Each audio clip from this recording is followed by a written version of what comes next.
Hi tech पंढरपूरमध्ये आपलं स्वागत आहे। हा डिजिटल चेंजर आहे। डिजिटल चेंजरचे नवीन सेटिंग आम्ही सांगतोय तुम्हाला। सर्वप्रथम पॅनलला 3 फेज सप्लाय द्या। RYB सप्लाय दिल्यानंतर सप्लाय चालू करा। पॅनलच्या सेटिंग मध्ये जाताना दोन्ही बटन 3 फेज आणि 2 फेजची बटन बंद आहेत ह्याची काळजी घ्या। दोन्ही बटन बंद वर ठेवा। त्यानंतर आपण ज्यावेळेस सप्लाय चालू करेल पहिले 20 सेकंद हे सेन्स करेल 3 फेज लाईट आहे का 2 फेज लाईट आहे। आपण आता 3 फेज लाईट दिलेली आहे, तर आता हे पहिले 20 सेकंद सेन्स करते। तेवढ्या वेळ थांबा। दोन्ही बटन बंद आहेत त्यामुळे ते पहिल्यांदा मोटरचं व्होल्टेज एम्पियर आणि 3 फेज असं दाखवेल की सध्या 3 फेज लाईट आहे। 3 फेजचं बटन बंद आहे त्यामुळे ते 3 फेज मध्ये मोटर सुरू करणार नाही। सेटिंग मध्ये जाताना सगळ्यात प्रथम सेटिंगचं बटन दाबून धरा। सेटिंगचं बटन दाबून धरलं की पहिल्यांदा 3DR येईल। 3DR म्हणजे 3 फेजचं ड्राय रन। आता सपोज तुमची 3 फेजची 5 HP ची मोटर आहे, पाणी मारताना 10 एम्पियर करंट घेते, तर पाणी संपल्यावर 7 घेत असेल तर आपल्याला 8 एम्पियर हे ड्राय रन सेट करावं लागेल, जेणेकरून 8 एम्पियरच्या खाली गेलं तर ते ड्राय रन म्हणून बंद करेल। हे आपण 3 फेजचं ड्राय रन 8 सेट केलंय। त्यानंतर थांबायचं, परत 2DR येईल। आता तुमची 2 फेज मध्ये मोटर 16 एम्पियर करंट घेते तर आणि पाणी संपल्यावर 12 एम्पियर घेते, तर आपण इथं 14 एम्पियर सेट करायचं। हे 2DR आहे। हे 2 फेजचं ड्राय रन आहे। हे मी इथं 14 असं सेट केलंय। परत त्यानंतर 3OL हे लिहून येतं।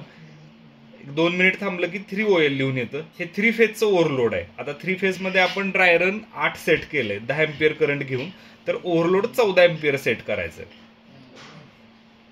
हे 3 फेजचं ओव्हरलोड 14 असं सेट करतोय।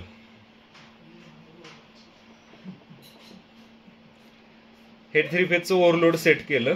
त्यानंतर 2OL 2 फेजचं ओव्हरलोड आहे। आता आपण 2 फेजचं 16 एम्पियर घेऊन चालते असं मोटर धरून चाललो, तर आपण 2 फेजचं एक साधारणतः 22 असं ओव्हरलोड करूया। ओव्हरलोड म्हणजे काय का, तर त्या एम्पियरच्या वर गेलं तर ते बंद करेल।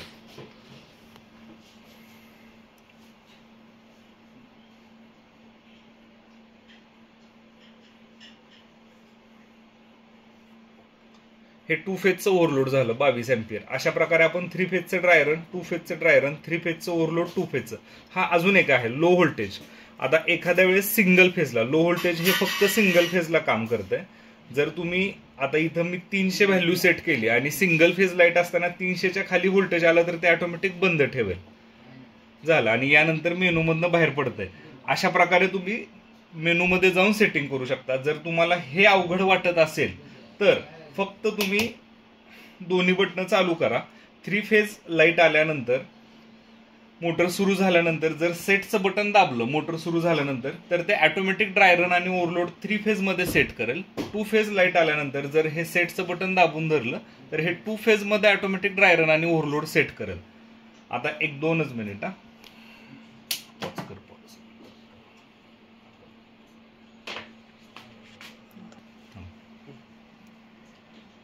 कर सुरू। आता 3 फेज आहे, 3 फेज सप्लाय दिलाय। हे 3 फेजची लाईट लागली म्हणजे 3 फेज मध्ये गेलं। आता हे 3 फेज मध्ये मोटर चालू करेल।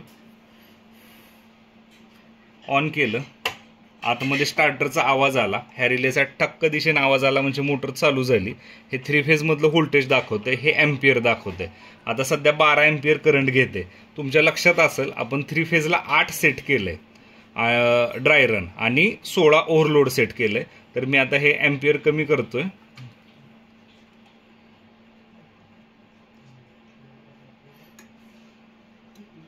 9 8च्या खाली गेलं 7.6 गेलं की हे ड्राय रन म्हणून बंद करते। आता मी वाढवत जातो एम्पियर। जर मोटरचं वायर हल्ली